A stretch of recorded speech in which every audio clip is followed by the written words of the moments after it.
If you've seen Magnificent Seven, Mindhunter, and The Big Short, then you know Billy Slaughter, and he's here today to tell us what he's been up to. Billy Slaughter has over 130 film and television credits to his name. That's pretty impressive. I mean, he's worked on Dark Meridian, Mysterious Circumstances, and yours truly, DOA, which you had a great time doing it.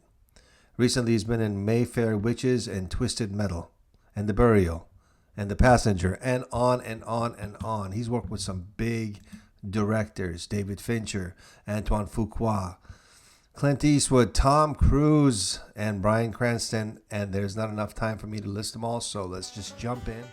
Mr. Billy Slaughter. Happy to be here. Good to see you. Good to see you too. Rockstar Billy Slaughter. Trying. We're all rock star. The grass is always greener, right? I mean, like every actor wants to be a rock star. Every rock star wants to be an actor. Yeah, and most of my friends are professional musicians, so I always got to do something different. So I took the acting path.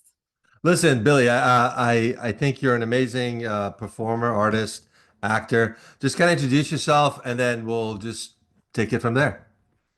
Sure. Um, Billy Slaughter, actor, born and raised New Orleans, and happy to say, I guess, co-creator along with yourself, Stephen. We've had the pleasure of working together as well, actors and actor director. So yeah, thrilled to Right. be here. Excited that you got the new show. Thank you, man. Billy, one of the reasons I wanted to get you on here was because I'm so impressed the way you've handled your career, over the period of time. First of all, how long have you been an actor? I started my freshman year of high school. So yeah, I mean I'm at So a couple of years the ago. the silver anniversary. Yeah, I mean I've been this, the quarter century, Wow. as an actor. I mean my entire adult life, which yeah, it's something looking back, because when I set out, when I, was just a kid, like I said, my freshman year, I tried out for my first play, high school theater production, and it wasn't that wasn't the expectation, where it's like, all right, here it is, here's my grand arrival. I was just looking for something new and interesting to get into, and everything just sort of clicked. For everything else I tried before, it made sense, and yeah, things opened up. Well, you're very natural. I mean, I use you as I've talked to people about you, and I use you as this actor who's really an actor's actor, right? As far as how you mold yourself into these roles. And I want to dive into some of the stuff that you've done with some of the people you work with, and then, dissect all that because there's so much there. And I know you also teach a course in New Orleans. We want to talk about that as well when we get to it. Sure. But so what was your first movie, and how many films have you worked on, or TV all combined? It's on. I think I'm near like the 130 mark, Wow. which is kind of crazy. I know to say, because it's, again, hindsight looking back, you're like, man, when did I do that? Or it is fun to look back and do something like this where you can kind of take perspective, because as actors, especially now, it's not, things are only getting harder in the industry. So a lot of Hmm. times there's so much of the hustle, the grind, kind of, we have to be forward looking.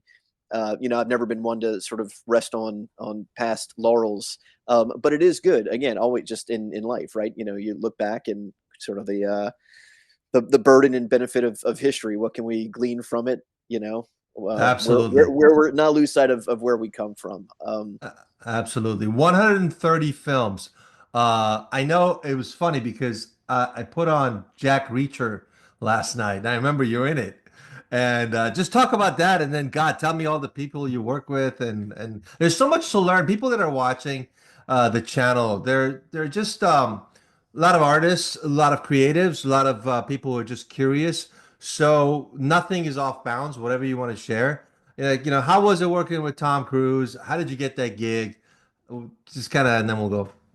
Yeah, I yeah. love No, I mean, Tom, I've been super fortunate to, like you said, work with just a lot of great folks. And like I know De Niro was super inspirational to you coming up, and then it's like when you get that chance in life, in the business, that not many people have when you can like work with one of your idols. And so, you know, growing up in the 80s, you yeah, as a little kid growing up in the 80s watching, you know, the movies back in the, you know, days of international blockbusters. So yeah, I mean, getting to work with Tom Cruise, you would have never thought. And you know, for maybe the things that are overhyped in the business, I'm happy to say that when it comes to Tom, like he is every bit deserving of just the reputation, just the old school, larger than life movie star. But I, you know, to his credit, not even from a standpoint of like, again, just, you know, hype or sort of, you know, the numbers or the headlines, but really, you know, he's a guy that his work ethic is just incredible.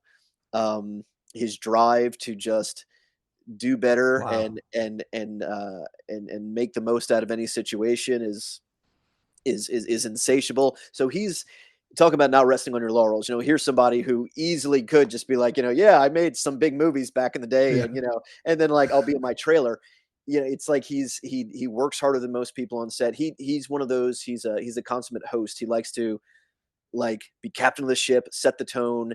Um, Interesting. if he sees somebody, you know, he doesn't want anyone on the set to be working harder than he is.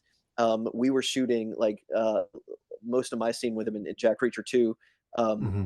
we were we were out on the tarmac of an airport, and it was one of those. I mean, it was frigid, and we're literally it's an airport out on on the lake, so Wow. it was brutal conditions, and you know, Tom's one of the again. It's like you Was don't it want to. cold? You mean cold? Yeah, yeah, cold, cold, like super cold. But you know, and so like you feel like okay, well, you don't want to complain because it's like here you got Tom, you know, might be in a t-shirt or he like if he's playing it cool or Oh, wow. he's out there, you know, so he rises to every occasion, but definitely like leads by example rather than, you know, so many other things on set that are maybe just like delegation, you know, the hierarchy, like all right, I'm Sure. you know, I'm well above your pay grade, so now you have to do this. Here's what I do. Here's what I don't do. So he's yeah, he's super inspirational to work with him. Um, Again, earned his reputation as one of the God, last great movie stars. I hate to be so defeatist, but Yeah, no, no, yeah. Yeah, just like I have to represents a say, different time in film. well, let me tell you something. I mean, uh, how many days were you with him? A couple of days? One day? How many days were I you? think I was on set for 3 Three total. days. Yeah, Okay. So 3 days. And you guys, how many scenes did you have with him? I only had one with him. Um, Okay. yeah, the others were The without others, me. I remember you were in it. Now, when you first came across him, was it weird? Like, oh shit, that's Tom Cruise. Uh, yeah, I mean, you know, I guess as an actor, I've been good at compartmentalizing, you know, um, but certainly you're being aware, and he's got such an aura.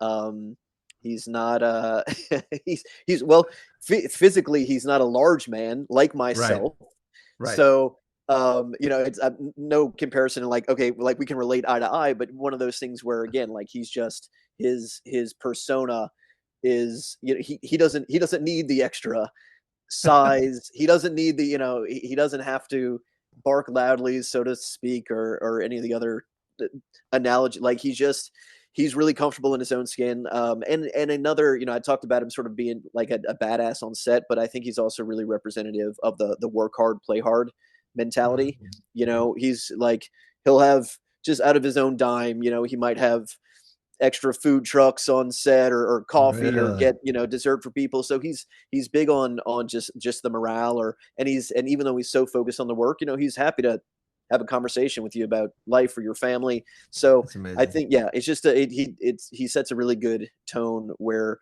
you feel like where everybody not just it's not demanded, where like everybody wants to bring their A game and do their best. That's So amazing, dude. yeah. And you got, name off some of the movies, and I'm gonna intercut the stuff with some stills that we have. Name some of the movies you've done, and which one made a had a mark on you, like left some kind of a mark on you with people that you Wow. were with. I mean, Magnificent Seven was certainly a Wow, highlight. Getting to work on the remake of a classic. that's My crazy, dude. my grandfather. I mean, the most influential person in my life was my dad, and then my grandfather lived with us growing up too. So Oh they were, wow, both sort of old school guys. Like they from a young age they introduced me to just the Western genre.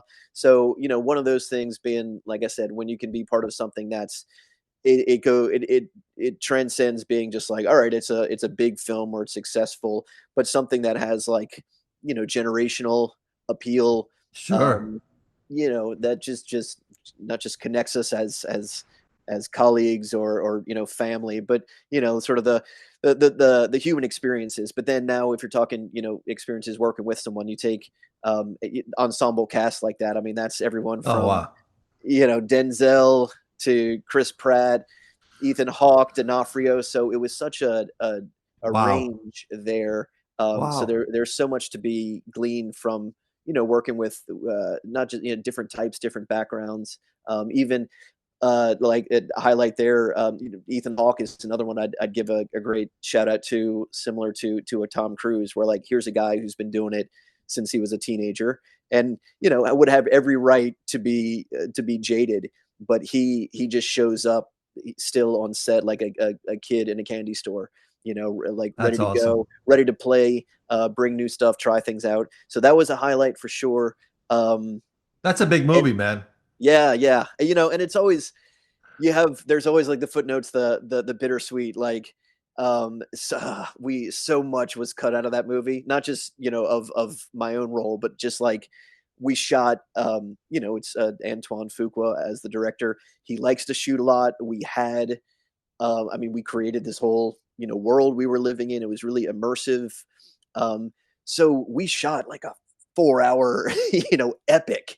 And but then that's when you understand, the studios and producers get involved, and it's like, okay, now we got to tell the 2.5 hour version. So there are Wow. those bittersweet moments like that just come with the territory, where of course the experience we might have on set might never see the light of day, the behind the scenes, or even great stuff that was shot, that was captured, that just isn't going to make the final time cut. But yeah, it was, thinking back, another real standout for me was Mindhunter. Yeah, well, Oh. I got to work with damn COVID. I mean, before COVID, things were, I felt like I had really hit a place that I had been working towards for a long time, and where I wanted to be, where there was like a tangible shift, and now I was working on maybe the better projects, or just working with a higher caliber of people. So like in the same year, I got to work with Clint Eastwood and David Fincher, two just absolute bucket list Crazy. check marks. And even again, just to see the very different working styles, these two filmmakers. And I know there's a lot of actor talk, but even from like a filmmaking standpoint, the as directors, both of their reputations precede them, and it's night and day. Like Clint wants to do as few takes as possible. Um, Yeah. you might be lucky if you get two. He might Yeah. give you that backhanded compliment where like there might be one take. He's like, that was really that's it. That's great. Moving on. And you're just like, but and then Fincher, of course, is Oh notorious yeah. for just take after take after take. And it's again just good lessons, because it's not a right or wrong. Yeah. It Yeah. might lend itself to the genre or what you're trying to capture. I mean, they're both equally great, but with Mindhunter, that was maybe the only instance where uh where I got to be just part of one of my favorite shows that I was watching. Oh yeah. Like I just happened that was my current binge at the time. And again, the caliber. Typically, I'm not like a true crime junkie. Hmm. Um, I really like. I mean, I just like variety in life. So I like Right. different genres. I tried not to stay too strict into one lane. In in work and out of it. But Yeah. yeah, so that was one where I'm watching the show, because everyone's like, you got to check this out. The bar is so high. And yeah, it was amazing. And then again, as an actor, you never know when the call is going to come or where it's going to come from. And I just found myself kind of one day, well, I got the chance to read for it, and then I'm on set of one of my favorites, and then that's cool too, because then you feel like, well, again, being able to compartmentalize, it wasn't, I was able to be on that set not as a fan of the show, so you're not Oh fanning out yeah. and all, but really as the level of familiarity, when Yeah. you something where like I knew where everything was in the plot and with the characters Because you and watched the show and the and you tone. Yeah, yeah. Because unlike, sometimes you might be a part of a show and I mean, maybe you've never seen a single episode, and then maybe yeah. even if you're trying to do like hurry up and get caught up or do research, maybe like you've watched a couple episodes, of the show to get the gist. But yeah, one of those where you're just, I'd seen it all start to finish. I was in the middle of it as a viewer, and then yeah, and now you're there playing. Billy, you've said so Wonderful stuff. much that I think there's a lot of questions that I have for you Sure, yeah. just from the two examples you just brought up. And it goes back to acting style and learning how to be a craftsman, obviously, when you go on any set, because you use two different examples, one being extreme this way, one the other very different. And you have to function as an actor, right? And the thing that we're kind of skipping and over here a little bit is the way you're functioning as an actor. I mean, listen, man, there is a lot that goes into what you just said that for an average viewer is like, oh yeah, he got on the set, he auditioned. Man, there's Uh, so much there between from the preparation and that. So what I'm going to ask you first is, did you just do one audition and then you got in, or how did that go I with think Fincher? I think for both of those, it might have been well, they were different. I remember that like Magnificent Seven was a live audition back in the days, when we were still going into the room. Yeah. So uh, and then everything for Mindhunter was off of tape. So How many times?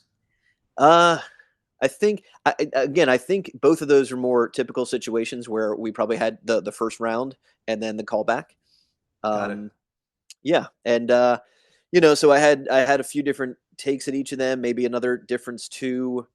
The Magnificent Seven was a more, I mean, if we're comparing contrasting, probably more the quantity over quality type Yeah. auditions where again we're fleshing out this entire old west town and Yeah. way of life. So we had to the casting task was to people it. So I remember that was one where I just got to read for a handful of different roles, and then you don't know, the excitement, well, you don't know if you're going to be a part of it, but even then you're not sure how you're going to fit into Right.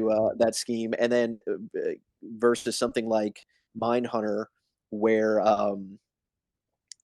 where there's the one role, and it's like here's what you're going for, and it's crucial to that storyline or that episode or whatnot. Like even it's careful what you wish for. Like Magnificent Seven, as we know, expectations are a dangerous thing. I'm like, all right, it's a western, right? Every little boy once has played cowboy at some point. So I'm like, all right, Billy the Kid. That was one of the only nicknames I've had in life. It's like, do I get to be some badass gunslinger or outlaw, train robber?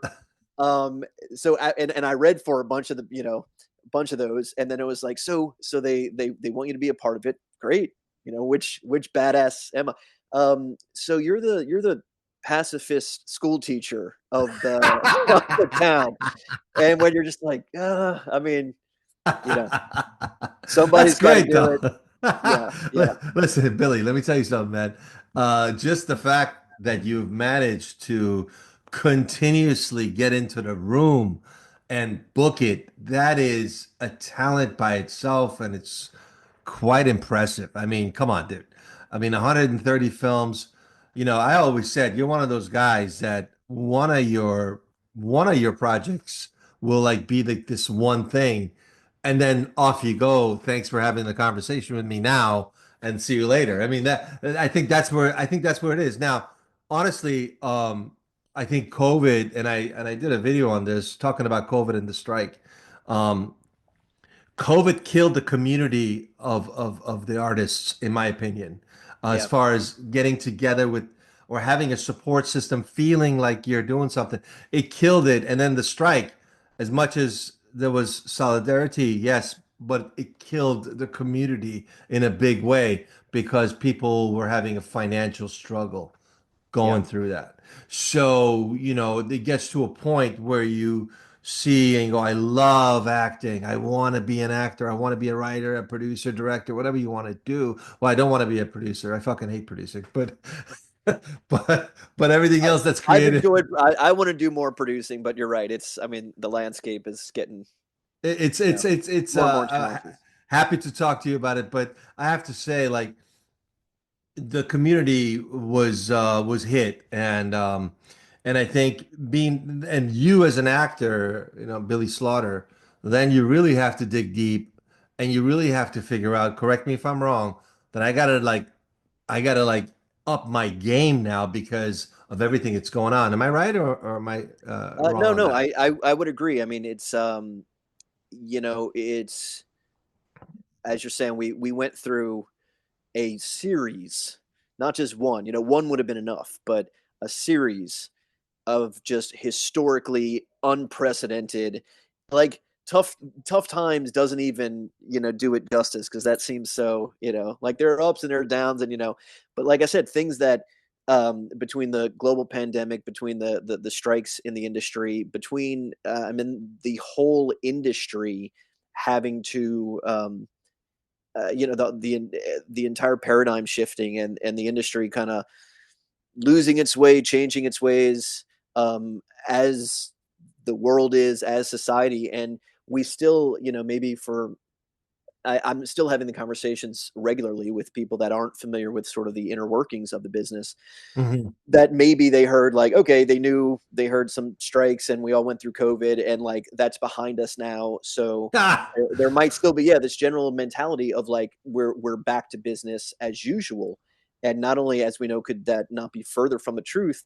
um I don't know. I mean, they everyone's still trying to figure out what the new norm is, and I don't think things will ever get back to the way they were.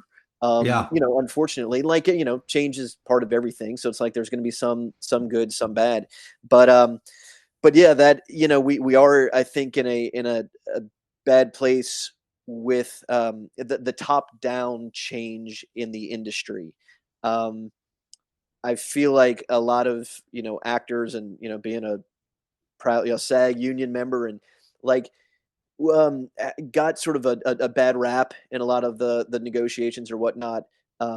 Because again, people that weren't caught up in the the details were maybe bought into a general narrative that was conveniently pushed. Of, it's like, oh, a bunch of actor prima donnas. Imagine that they want more. They're rich and famous, and they just want more. And again, it's like, okay, the rich and famous people are the top one percenters of our industry, just like in kind of most industries or society. And that's the unfortunate shift that we saw, where we used to be exceptional in some ways. And I don't like to use that term, in that, again, the idea that, like, okay, we're, Hollywood, they think they're better than everybody else, or actors are ego driven. But exceptional in just that things were different. There were kind of different standards that applied.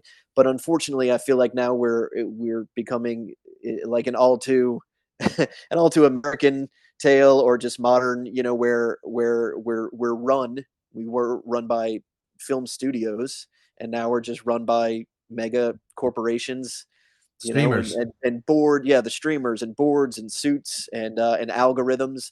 And so, it's definitely challenging, demoralizing, because so much of the artistry, the passion, has come out of the business. So yes, many of those of us that are still fighting the good fight, that's what we're seeking to get back to a time.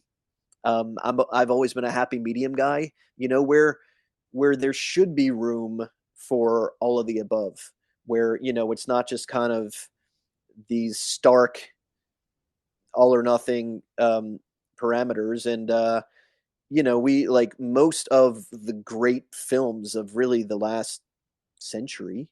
You look at most of the movies that were made, and they were in like that 10 million to 100 million range, right? And as we know now, kind of everything's squeezed to these extremes, like in politics or society or everything else, where it's like, okay, you're either supposed to be, there's either space for just the hundreds millions of dollars, tentpole franchise films that are still going to theaters, or like, let's get it as cheap as we can and just cut every corner.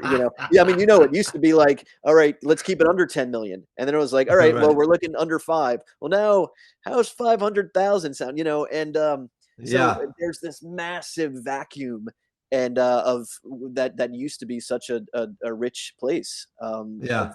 of different content genres and styles. And so that's what hopefully we can get back there. Well, I love what you touched on because again, I felt the same. I would say right after the strike, which was what, a year ago it ended supposedly, about a Yeah, year ago. Um, there has been, and this is what I said in my other video, uh, there's been a lot of hurt that no one was talking about. yeah, And like even last night, there was the Golden Globes. I'm happy for everybody that won. I love the game. I love film. I love entertainment. I love storytelling. But as you said, the rules and the structures have changed. And I think, to your case in point, the algorithms, the corporations, all of a sudden, humans were algorithms, actors were algorithms, in a sense of, um, no longer is it part a quote unquote community. No, there is a ship going a certain direction, and if you fit the mold within that ship's agenda, you will be on that ship for a certain time, a long time, or a tiny bit time. That just depends on what the ship wants to do, right? It's like Star Trek. Zoom me up, Scotty. So it's one of those things where it's been quite destructive, and I think one of the reasons I wanted to talk to you because guys like yourself and myself included, just the resilience that you have about staying in the game. And I know you work with younger actors as well, but the resilience, I think the game itself, acting, performing, writing, storytelling, is shifted and it's no longer what it used to be. And what it used to be was great. You knew what you had to do, master a skill set, book the yeah, audition, yeah, work well together with others, all that stuff, right? And then they like you, so now they bring you on board, right? But now there's this element of, well, that's all fine and groovy, but yeah, we don't even want to talk to you. Like that doesn't even matter at this point. Am I right or am I wrong? no, no, you're right. And again, there's certainly, for the temporary challenges, there's been permanent changes or damage done. We both know people, we can name them, cast, crew, in every phase of the industry, that those of us who are still sticking around, right? The newer struggles, but we know a lot of people have felt that they've had to leave the industry entirely. And some of that was born out of necessity, as they would say. It's like they can no longer make ends Right. meet. Like this might be the unique challenges that sort of have taken away from this endeavor as a viable career, rather than just like, okay, a, a hobby. I mean, we those of us who have done it as a career, certainly would like to consider ourselves more hobbyist. I mean, more than hobbyist. It's like, Yeah. yeah, the 25 years and 100 plus credits, speak to something more than just like, oh yeah, there were those, those No. little, that little fad you had. So there are people that didn't want to leave, and necessity drove them out of the industry. And then there are others that, on the personal level you're talking about, that that were even still having successes. And I have some of them are friends where you're sorry to see them have that experience, but where, they're just like, look, I don't know that I have the patience, the skin, whatever it is, the bandwidth to deal with the personal challenges now that you're talking about, just sort of the people that were drawn to this industry because of the human element of it, telling human stories with real people, with our interconnectedness, our the collaborative spirit, and so much of that has been removed. Where most of our auditions now, you're not seeing a human being, and and even if you are, it might be it's great seeing you, right? But it's on a screen. You can't touch. You're not occupying the same space. And I know that's getting technical, but like you were saying, just even from the human spirit, the emotional, there was the craft used to be so much more respected, you know, 100%. and the work itself, the people who did the work, the people who put in the time. And so we're seeing things now in this changing landscape where, I mean, again, we could cherry pick any one example, but maybe for those that are less familiar, like we're seeing things on breakdowns now. And for a breakdown, when an audition goes out, right, this is how they get actors, and this is what you're submitting on, where it used to be just sort of the bar was kind of like, all right, give us your best, submit your best and brightest, and then that was the job to the reps, the agents, the managers. They were they were paying the casting directors, just show us the best people you can, the best auditions you saw. It was our job as actors, just put your best work forward, and that's what was supposed to win out. That's what we were told, and that's what maybe had for a while. And now we're seeing things like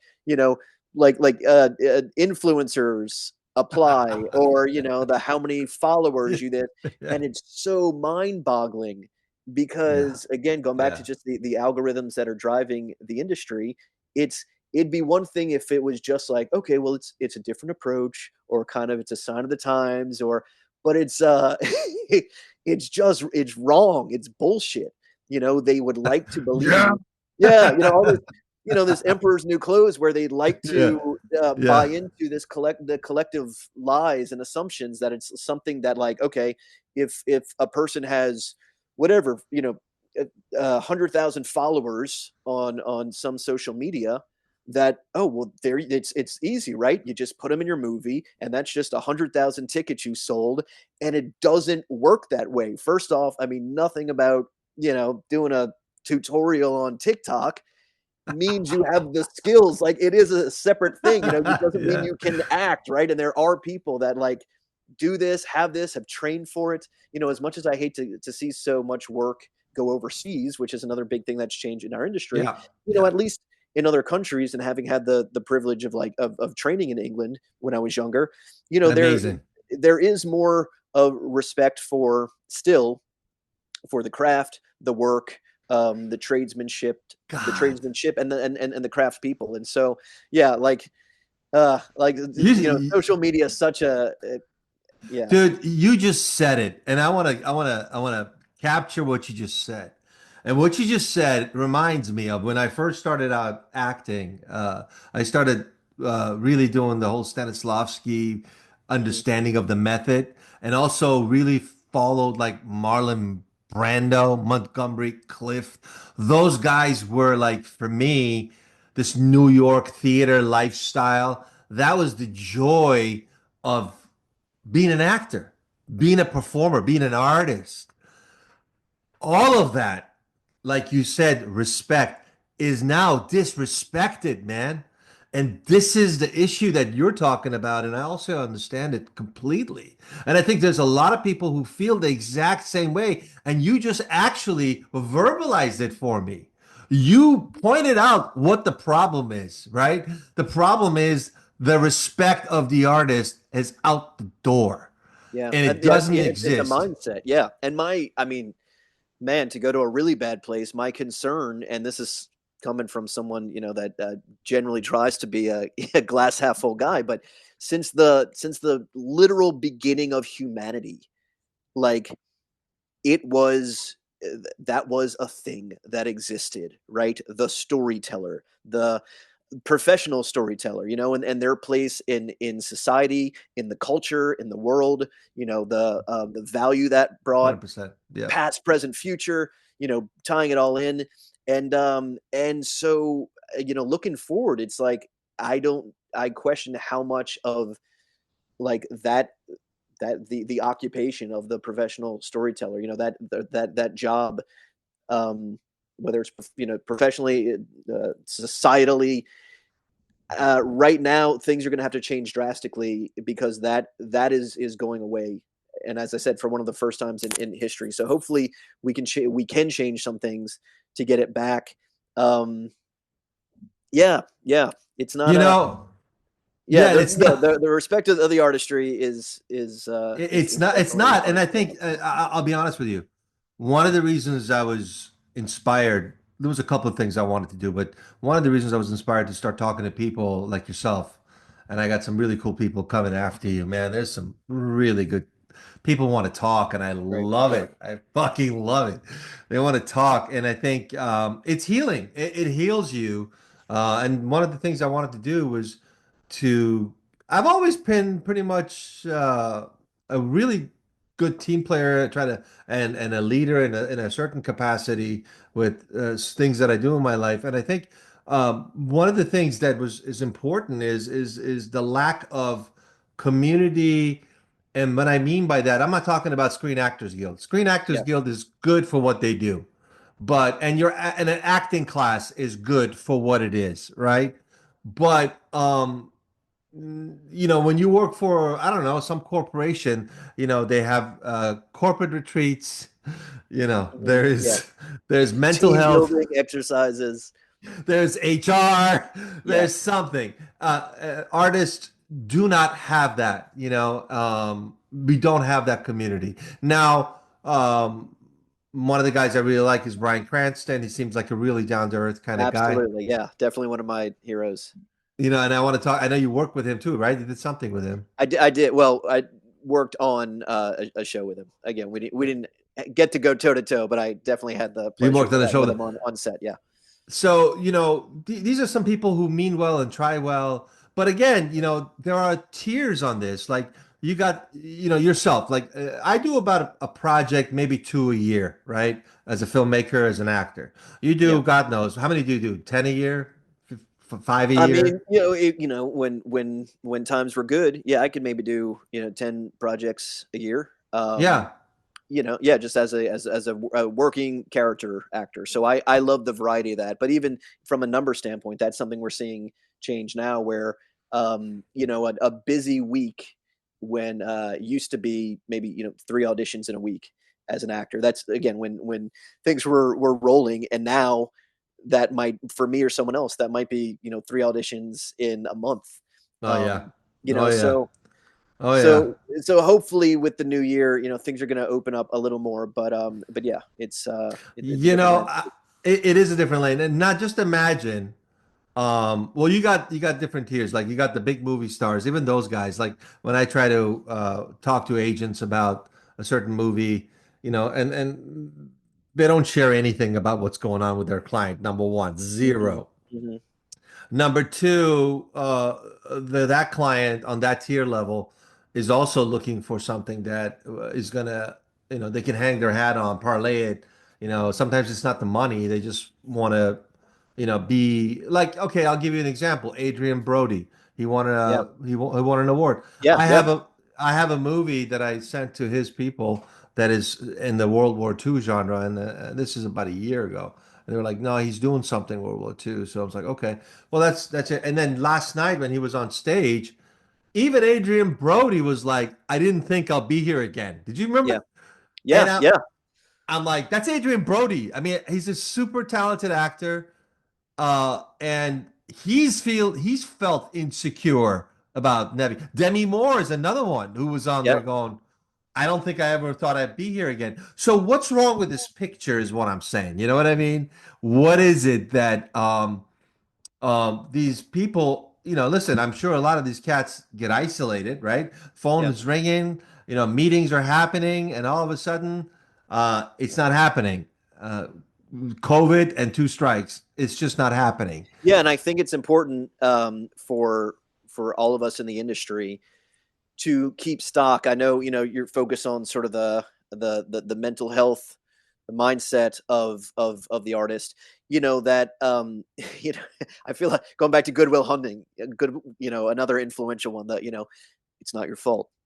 It's not your fault. Yeah. We've been maybe in the past, there's that it's the natural instinct, Yes. the is it me? And it doesn't come from, some frail insecurity, but no, literally if you're someone like me that where you're always trying to reassess and kind of work on yourself and improve your craft. Um, where you're questioning like what's changed and have, and so at least we can say for most of the people in the business that have to hear it, like no, it's not you. I mean, I feel like I might be doing better work than I've done, or many other people are doing better work than they've done as they've progressed, and yet their bookings are going down. The numbers game, or the business has shifted. The numbers game has shifted against us. I mean, God, it's really scary when you break it down like this. But going through the strike and seeing all the numbers, I read as much as 40% fewer productions were being made just across the board. Period. All right. So now you got 60%. So 40% less of what was being made in anything, any genre, TV, film, 40% less. Now, maybe half of what that remaining 60% that's being made is going overseas. So now you have a third. All right, we're down to a third of U.S. domestic film production that used to be for a long time. In the good old days, not that long ago, even just pre-COVID, that pie was kind of neatly divided maybe 5 ways. You still had your major market, East Coast, West Coast, New York, LA, and then you had your regional markets, or something was shooting in Georgia and Louisiana, or maybe New Mexico, right? And that was a landscape where a lot of people could work with that. So now I've heard also as many as like 38 states have some sort of production incentive. So now if we're going from Wow. 40% less, and then 50% of that is overseas, and what's remaining is being divided up into 38, like all these slices, you have to question like how sustainable is that for any given, not just any one person, any market, so hopefully things will yeah, the numbers have to shift. And maybe that's something that I would recommend, as far as just advice, diversify. We used to be able to uh, it used to be more about like kind of being a specialist. I feel like people were like, okay, what's your niche, and what do you find out what you do better than anyone else, and find out what your type is, and kind of that, stay in that lane mentality, or carve out your niche. You can't. And You no, can't. now it's like the walls are blown off to where you have to, and Okay. that is where maybe I was fortunate that working a lot, regionally, or being a character guy, I maybe before we were forced to, I was able to kind of straddle those lanes, those arenas where I could kind of seamlessly bounce from one genre to another, one medium to another, whether it's TV, commercials, film. And so now kind of you have to be able to do it all, and just explore different markets, Yeah, and try new things. I said in my other video about how if you survive it, you can thrive. Once you survive, you will Yeah, thrive. And I think what it comes down to is surviving this and really taking a pretty brutal beating, right? Artists taking a beating all around. I don't know what happened to the gentleman who hung himself, the writer. I don't have the details. Did you hear about that? I did. Yeah, I had worked with Jeff on I Heart Huckabees, which was his sort of Oh, breakout to the wow. industry. So one of many examples where things really start to hit home. It's Oh, really wow. unfortunate, So but you no, work with him. I did, yeah, on I Heart Huckabees. I was Oh I my was yeah, I was standing in for Dustin Hoffman on that one, so I was, behind the god. scenes duties, but needless to say, yeah, working most of run of show on set with that, and it's tough to see, and unfortunately, it takes so many extreme examples like that to really hammer home to people. Well, and Again, this that is we're dealing with human beings and real human problems. beings. This isn't first world Hollywood, No, you know, this is not. issues. You know, and I want to talk about what you just said as a stand-in. Some things that most people that don't know the business, um, you know, you can start, you can make a movie and then be an extra, which is what happened Yeah, to yeah, me. I made a movie. I wrote a movie. We did this movie. We got distribution, and then life came. 2008 crash came. Everything changed, and I came back to LA, and I was like. I started being an extra. I started being an extra, and they didn't know I had made a movie. I worked on film sets. I'm like, yeah. I mean, my movie was in the Variety, an independent film that was like ranking number 4 in LA for box office on a weekend, and I had to be an extra. So it was, it's a tough thing. So when you're talking about being a stand-in and working with these people, I think um, highlighting the facts of mental health, highlighting the facts that you're not alone. Um, because I think as we were talking here, there's a lot going on with people that are struggling. I think people are struggling.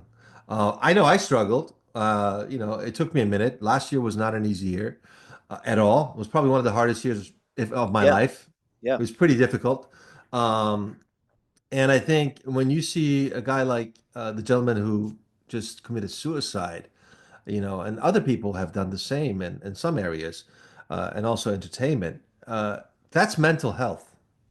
There's something not right, and something is hurting, yeah, and then there's a feeling of what I think is not connecting, because if you're connecting, um, you have hope. There's hope, right?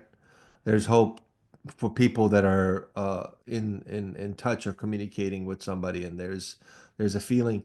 And this is what, again, I had this impulse to get on and talk about um, Hollywood and the mindset of Hollywood right now. And I was like, I had to get on and do it, and I did it. I wasn't planning on being on camera that day, but I jumped on. And I think one of the things is that, oh, I booked this job, I booked that job, I did this, that, all the stuff that happens.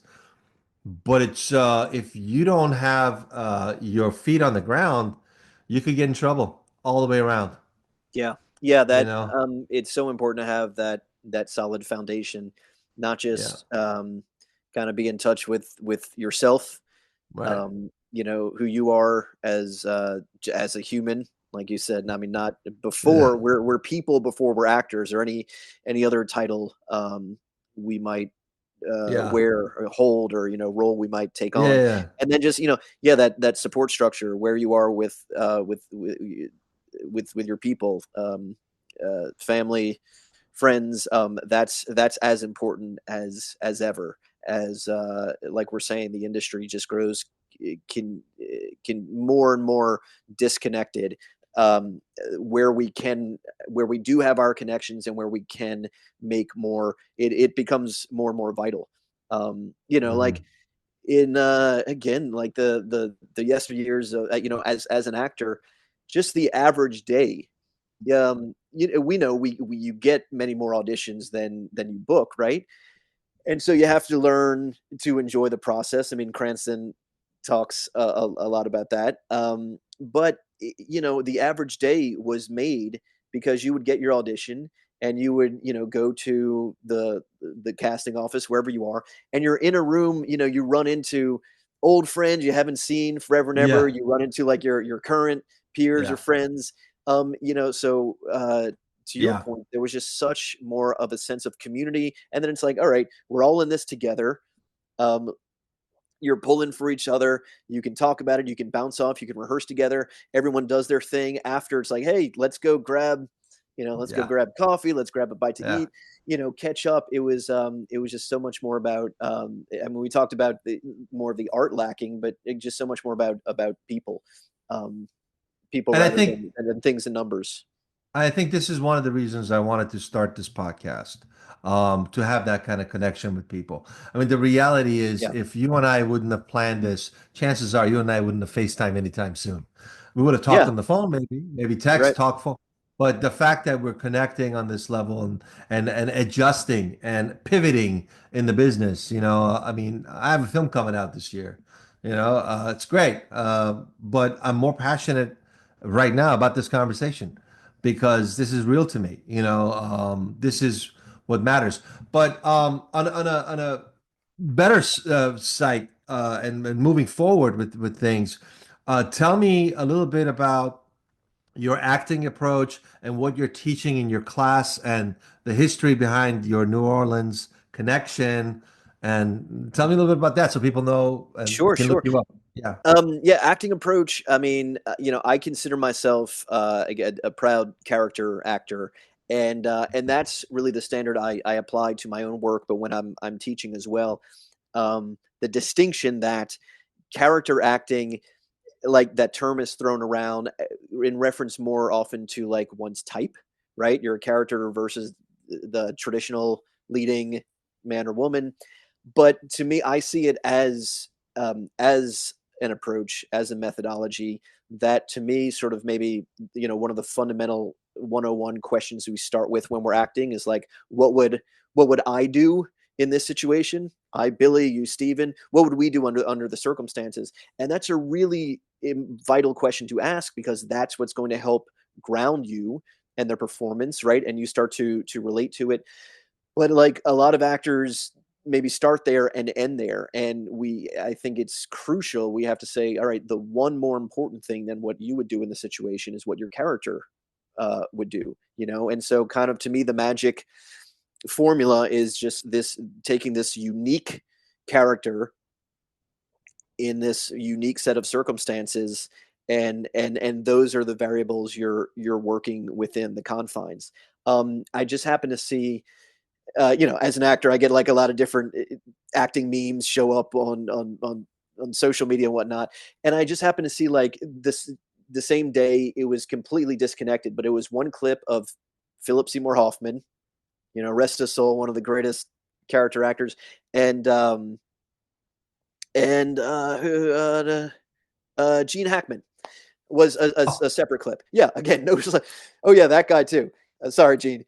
Again, one of the greatest to ever play the game, and I've had the great fortune of working with them both before one expired and one retired, right? Amazing. But they were both talking about sort of the same launching point that I come from, which is they said, look, you just start with kind of saying, how am I like this character? How am I different? And exploring, sharing in bonding with those similarities, but then it gives you, but then exploring, where you're different, what you can do differently, or have That is to so cool. embody that isn't in maybe your natural, uh, I you love know, it, Billy. I missed you. I formula. missed you. I just realized how much I missed you. I haven't talked to you in so long in It person. has It's been a been while, amazing. way too long. What's the name of your school, your class? So I do my own workshop. So I mean, I'm on social. Anyone can just Billy Slaughter one, Instagrams where I post a lot of stuff. Um, yeah, I'll do them.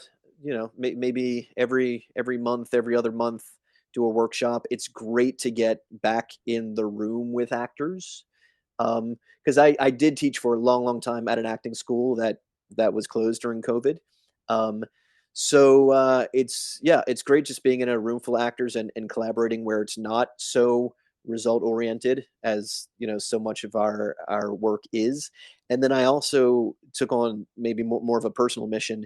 I bring in a lot of industry guests, and specifically like people from the casting world, into a lot of my workshops too, again, just to try to like one little corner of the world combating the disconnectedness, where we're getting people in the same room, working off of each other. And so even people that have reticence up front. Maybe someone's like, all right, I haven't been, maybe someone that is more experienced as an actor, they're like, I haven't been in an acting class in a while, or somebody that's sort of new to acting and it's really scary, or even casting people, they're humans too. The idea, it's like, wow, we are haven't been in rooms with actors much. And so yeah, there tends to be more anxiety going in, but then I feel like the journey, I the love it. payoff has been that much more, because now, well, we take the journey together, and then at the end of the day, everyone is just in such a great place, feeling inspired, informed, uplifted, and then just kind of, we all have new tools in our tool belt. As we said, we have to do more multitasking than ever, and then more, more companions in that. Like, I think Uh, self-reliance is really important. Like, in one acting class, an actor might meet, a filmmaker, and literally, like, that's their next role. They're going to be in the film that the independent filmmakers putting together. um yeah. something like that, or at least the Ye- actor next to him is going to tape their next audition, and then, Yeah. like, that's the next thing they book, because they That's interesting. they they made a connection in the workshop. When you were talking about acting class, it reminded me when I first started out, I went and got my headshots done in Studio City, and I picked up Black and a white. yeah, black and white, and I did color too. I think I had black and white and color, and I remember I was picking up a stack of 100 or whatever it was. I walked in and I was waiting, and this girl showed up, an actress, I guess, and she was picking up her stack, and I said, "Oh, I mean, this acting class is pretty good." She goes, "Yeah, I'm done with acting classes. I don't need acting classes." Yeah, I I mean, was there like, are there we know there are literal Oscar winners that still, are in do acting classes and just staying sharp. needless to say, it was the first and last I've ever seen her. Yeah, yeah, we're not. She wasn't at the Golden Globes last night. Maybe she was serving. I don't know. Ah! So that's the thing. But listen, man. If I I could say think too, with approach, I think maybe, removing one's ego too is helpful. Again, like, I think people associate too much with actors as egomaniacs or attention whores, and, like, to me, I am part of telling someone else's story. It is, unless you're starring in your autobiography, like, it ain't about you. And I feel like it really frees up and opens more doors when you're able to put, take less, take more focus off yourself, and just put it somewhere else into, this character. I tell you a funny story. I met Al Pacino. I went to a small gathering of a documentary that he was doing. He was just showing it. And Barry Navidi was a friend of mine. He's producing partner, and he said, "Talk about no ego." I'm trying to say what kind no Yeah. ego. He showed up, and he was just that little. He's a small guy, he's older now too. But man, that's Tony fucking Montana, bro. It's no Yeah. bullshit. So I was just very on my best behavior, I was like thinking, and Barry said, "Oh, this is Cyrus." He calls me Cyrus, and Pacino came in and shook my hand. He goes, "I've heard of you," meaning Cyrus the Great from the Yeah. Yeah. Yeah. and he was just talking, and it was great. And afterwards, there was a question and answer thing, and I asked him about some of his movies, working with Jack Lemmon, and all these things that he did, and he was just really, really humble. And I think he's got a book out now called Sunny, and I just did a mini documentary on him on my channel. And what it comes down to at the end of the day, dude, it's like this is the thing about people having abnormal or not the best experiences growing up as a kid, as a child, and thinking that the industry is going to give you the justification for whatever has happened in the past in your history. Mm-hmm. It does not. I'm just as guilty. It does not give you any justification. No one cares. You're on your own, and you better have some values. And you have to take it just as serious as you are as an actor, Billy. You have to take it just as serious as a craft and as a work ethic. I think this is what it comes down to being an actor, being an artist. You may not feel like it one day, and the other day you may, or you get excited or you don't. But if you don't stick to your ethics like a soccer player who's on a professional team, or a football player, basketball player, Yeah. anybody. You continuously have to do your training, continuously have to be disciplined, and balls in. You got to keep going. You can't stop. And that's the craft. And that's what I mean. Now, what I just said and what you've been saying for the last minutes as we've been talking is that there's a lot of wisdom in what you were saying, dude. And I hope people who don't know as much as you do hear it, grab it, because the industry itself doesn't give you that. The industry Mhm. itself gives you, oh, look, red carpet, oh, awards, oh, this, The that, and then you shiny get, objects that are dangled in front of us. and then you got the biggest movie stars in the world saying, I never thought I'd be here again. That Yeah. tells you something, dude. Read between the lines. And 100%. and in terms of just keeping, life interesting when when you are working, it's sort of layer upon layer of experiences, because you're out shooting on location, and then you have all that, emotional stuff that just comes with your hometown, along with now these new memories and this new world and the character and then the stories we're talking about, where it's like, all right, I might be playing I'm shooting an action sequence where, like, I'm fighting for my life, literally, like, on the same block where I had my first kiss or something, like just the dichotomy of these different That's strands of awesome. existence, where you're like, That's this is so sweet and innocent, and then this is something completely different. And but it all blends together in this beautiful gumbo, right? All those experiences just add up.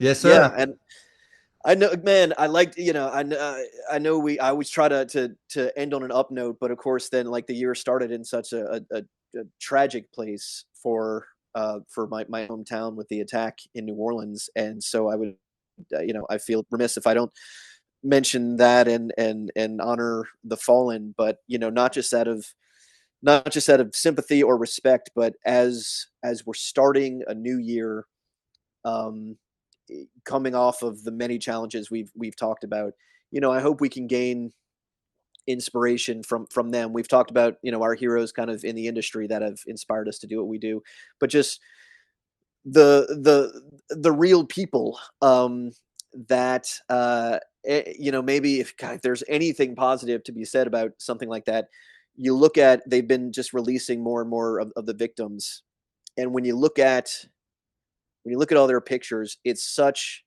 a diverse array of humanity, that this was a shared experience. You have black, white, Hispanic, Arab, different backgrounds, old, young, different religions. They were literally all in the same place at the same time, doing the exact same thing. It's New Year's Eve, like, doing nothing but, like, it's one thing and other. In the point, the blame culture we're in right now, where it's like, okay, well, maybe, the this group was isolated, or this group was attacked for this reason, or, people were had some culpability in where they were, what they were doing. So we just have an array of humans being human, like, celebrating life in the moment. And so, talk about connectedness. I think that's maybe an important theme too, where, that's what we're trying to do ideally in our work. And that's what they were doing. And so, even though, those lives were snuffed out way too prematurely, we can take inspiration from that, and just the more the carpe diem spirit we can Amen. have, yeah, moving forward. It's not, and I'll say, defending New Orleans too, man, of all the places a terror attack could occur, even Bourbon Street, it gets a bad rap for, oh, debauchery, or, something like that. And even as we're, like, prepping the Mardi Gras season, in a very positive sense, being from here, knowing the culture, it's very much life affirming. Again, just celebrating life and family, and even, the food, the music, just that, the things, the art, things that make life better and worth living. So I feel like, for people to sort of take a shot at that way of life, yeah, this ain't the town that's going to land, in the sense that all whoever's an enemy of that mentality, all you're going to do is make it stronger, you know. So at least we're starting this year kind of embracing life and the wonderful people and things around us that much more. Amen. And I want to thank you for coming on. I'm impressed with everything you've done so far. I'm going to give you a nice intro before we start this, so people will know who you are. And I'm going to put all your information in the description below, so they can click on that. And I'll share you the link when it's ready. But listen, man, God bless you, bro. Thank you for taking the time to coming on my podcast. I really Yeah, thank you appreciate for it. having me. And I look forward to seeing you. We may have something coming up in New Orleans soon. I'll keep you posted on that. And thanks, man. And I'll talk to you soon. Awesome. So good seeing you. Take care, brother. Have a Bye good one. bye. Bye bye.